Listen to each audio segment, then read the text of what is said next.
Una espesa niebla cubría todo el pueblo en el último día del año. Yo volvía a mi hogar después de una fiesta en casa de un amigo. La mayor parte del tiempo la dedicamos a comentar sucesos relacionados con el espiritismo. Las calles oscuras que me vi obligado a cruzar carecían de alumbrado, aunque me he habituado a caminar sirviéndome de las manos para no tropezar con los obstáculos, que, por cierto, acostumbran a estar siempre en el mismo lugar. He de advertir que estaba residiendo en las afueras de Moscú. El camino resultaba bastante largo, lo que propició que mi imaginación empezara a jugarme trampas. Pronto noté que cierto pesar agobiaba mi corazón.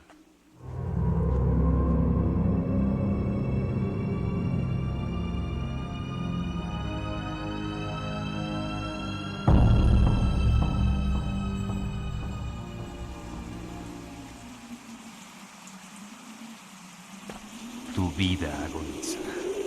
Debes pedir perdón de tus pecados y errores. Me advirtió el espíritu al que me atreví a consultar durante la sesión y quien decía llamarse Espinosa. Le supliqué que me comunicara algo más preciso y entonces, además de insistir con el mismo mensaje, incorporó otro más amenazador. Va a suceder esta misma noche.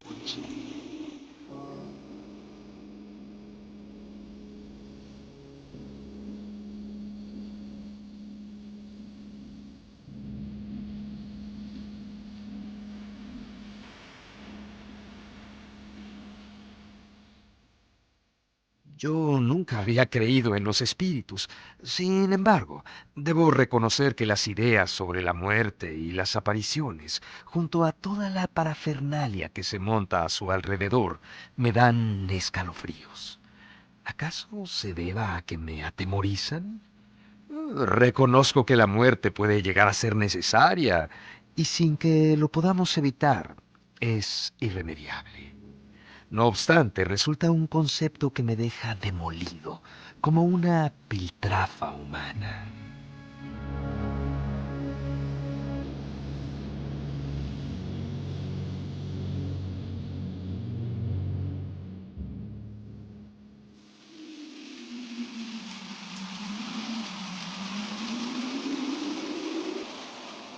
En aquel momento, atravesando la niebla del suburbio moscovita a la que se había venido a unir una lluvia persistente que calaba los huesos, junto a un viento que ululaba a la manera de un fantasma giviente, yo me notaba indefenso. Estaba solo, ya que no se escuchaba la presencia de peatón alguno y no se podía saber si las casas detrás de las ventanas se hallaban iluminadas. Mi alma comenzó a dejarse invadir por el miedo.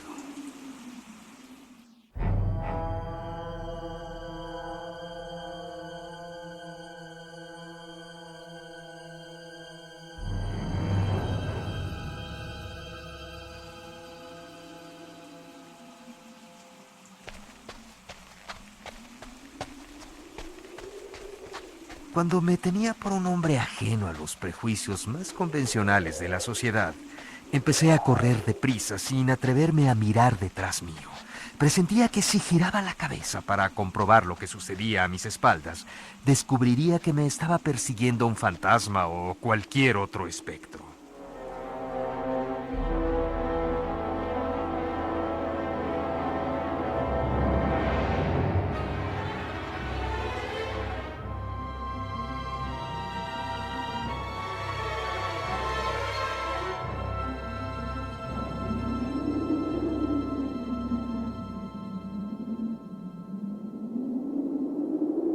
Ese pavor ilógico, aunque comprensible después de la experiencia vivida, seguía conmigo, obstinado en no dejarme. Subí por la escalera hasta el cuarto piso del edificio en que vivía y al momento procuré buscar refugio en mi dormitorio. Se hallaba a oscuras.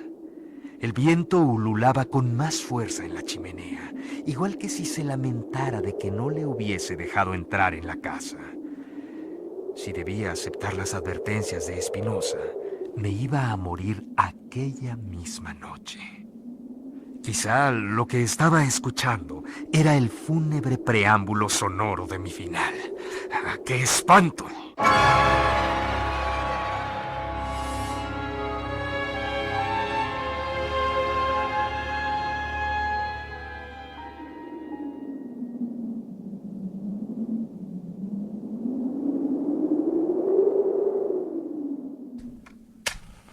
Encendí una cerilla. Entonces, la intensidad del viento se incrementó, hasta el punto de que sus quejidos se transformaron en unos aullidos rabiosos. Los póstigos de las ventanas se agitaron como si fueran a saltar de un momento a otro. Pobres desgraciados, los que no cuentan con una vivienda como la mía en una noche como esta.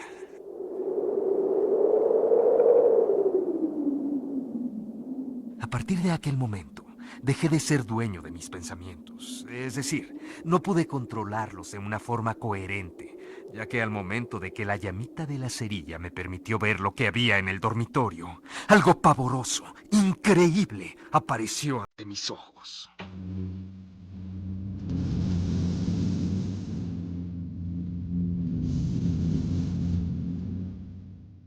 Ahora lamento que una breve ráfaga de viento no hubiese brotado antes para apagar la débil fuente de luz que yo sujetaba con 2 dedos.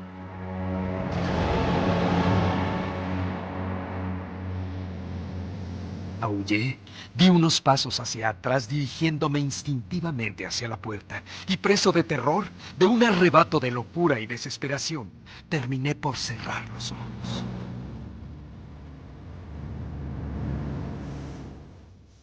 Y es que en el centro de mi dormitorio había un ataúd.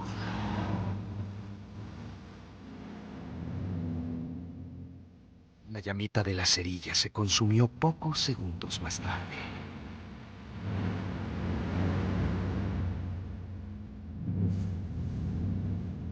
En medio de la oscuridad, me percaté de que no desaparecía la imagen del ataúd, porque se hallaba grabada en mi cerebro, con la nitidez de un reflejo que se perpetúa en el cristal.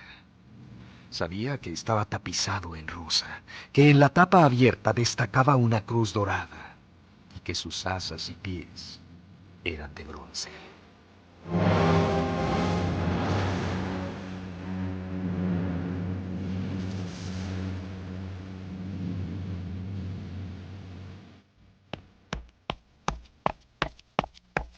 Sin pararme a analizar lo ocurrido, preferí abandonar mi departamento y, como si me persiguiera el peor de mis enemigos, bajé corriendo las escaleras.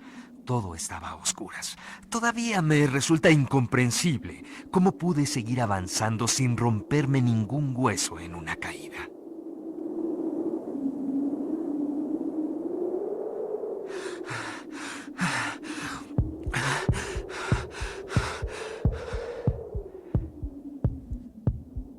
En cuanto llegué a la calle, intenté tranquilizarme. La niebla se había aligerado. Casi podía escuchar mi corazón alterado, al mismo tiempo que lo sentía dolorido. Además, se me había resecado la garganta.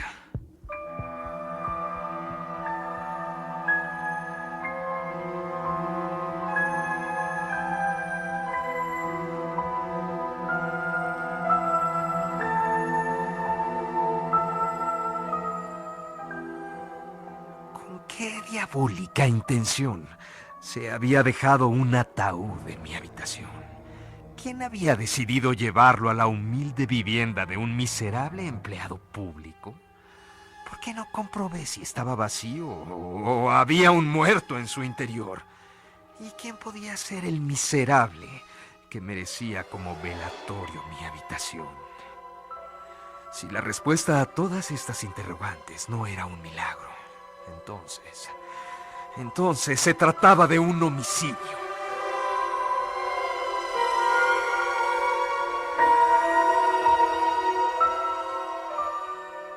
Mi mente se estaba perdiendo en un laberinto de vacilaciones.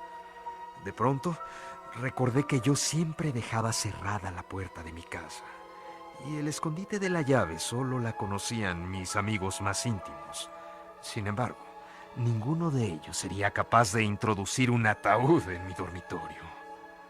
Quizá ese espíritu que me anticipó la muerte había traído el ataúd o bien lo materializó ahí donde yo lo pudiera ver. Debo insistir en que yo no creía en el espiritismo y tenía que haber una respuesta lógica. De lo contrario, sería un cobarde que se dejaba llevar por lo que no comprendía. Un chiquillo huyendo de lo que le asusta. Seguro que era una alucinación. Cuando entré en casa, me hallaba tan sugestionado por la sesión espiritista que mis ojos contemplaron lo que no existía. Esa sí, esa es la verdad. ¿Existe otra respuesta más coherente?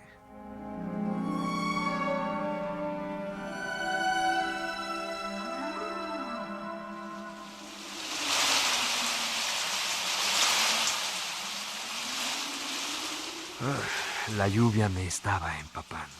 El viento se obstinaba en tirarme al suelo y el gorro y el abrigo parecían querer abandonarme. Estaba calado hasta los huesos. Era un suicidio continuar quieto en aquel lugar, pero ¿dónde podía dirigirme? ¿Regresar a mi hogar para enfrentarme a la realidad de ese ataúd? Me hallaba convencido de que enloquecería si volvía a tenerlo delante. Preferí pasar la noche en casa de uno de mis mejores amigos.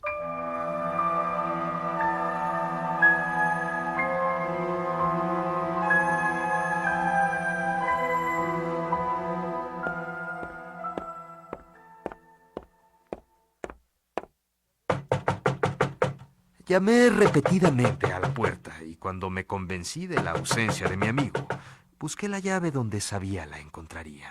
Contaba con autorización para entrar en ella. Abrí y entré. Me dejé caer en el sofá. Estaba agotado. No se veía nada y saqué la caja de cerillas. Encendí una. Pero la débil claridad no me dejó satisfecho. Al contrario, lo que contemplé aumentó el terror que sentía. Dudé, creyendo estar delante de una alucinación, hasta que escapé de aquel lugar, porque allí había otro ataúd.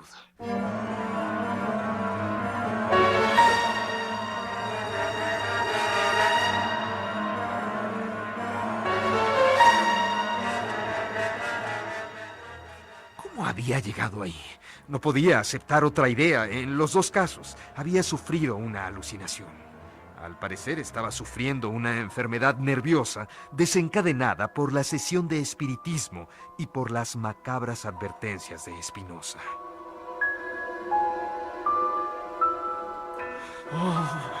Me estoy volviendo loco, Dios. ¿Habrá una solución para todo esto?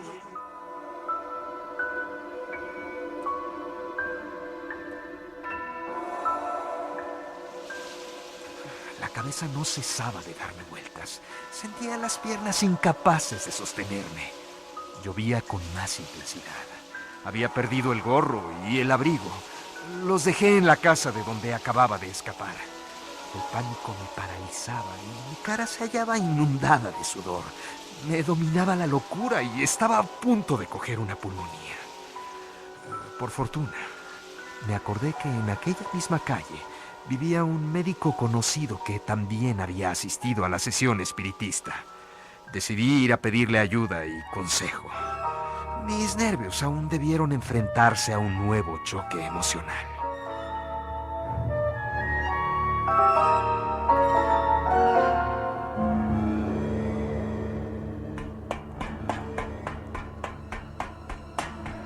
En el momento en que empezaba a subir la escalera, comprendí que alguien la estaba bajando frenéticamente y gritando: ¡Auxilio!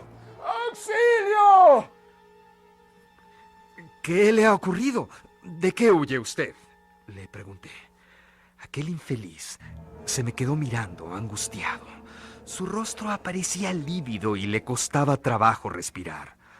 Con los ojos desorbitados respondió: ¡Santo cielo!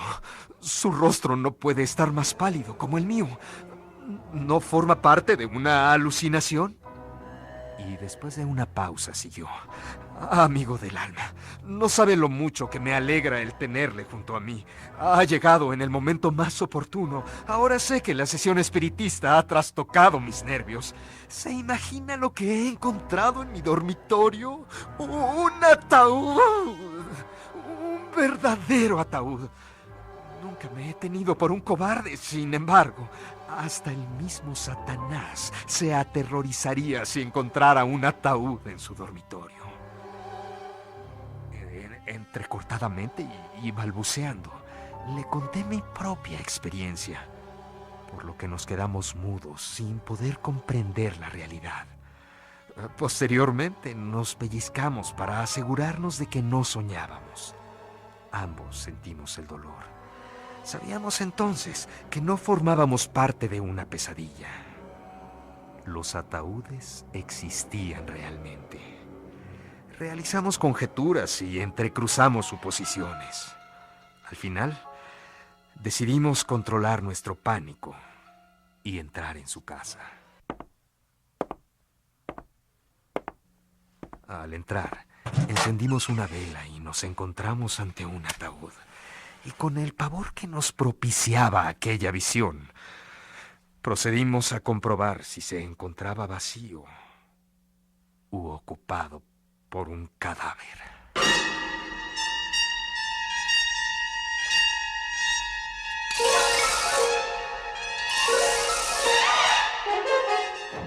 Con los dientes rechinándome, levanté la tapa con las manos temblorosas y comprobamos que el ataúd se encontraba vacío. Allí no se encontraba ningún muerto, pero sí una nota que decía: entrañable amigo, mis asuntos económicos andan mal. Me acosan los acreedores. Pronto podría sufrir un embargo, lo que significaría la ruina de mi familia. Por lo tanto, he tomado la decisión de esconder todo lo de valor. Y puesto que mi fortuna se compone de ataúdes, espero que comprendas mi decisión. Te hago depositario de uno de ellos. Solo tendrás el depósito por una semana, te lo prometo. Pido la misma ayuda a cada uno de mis amigos, sabiendo que serán solidarios conmigo. Tu amigo de siempre, Sergei Vladimir.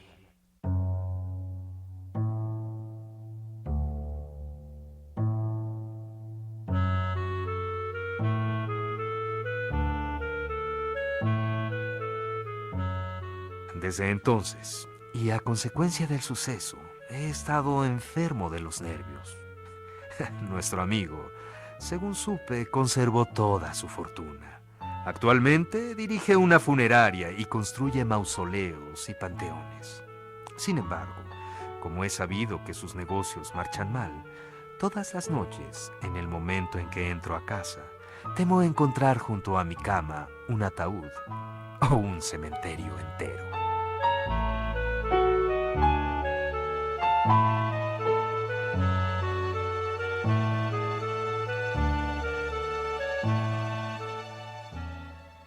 Escucharon ustedes Una noche de espanto de Anton Chekhov.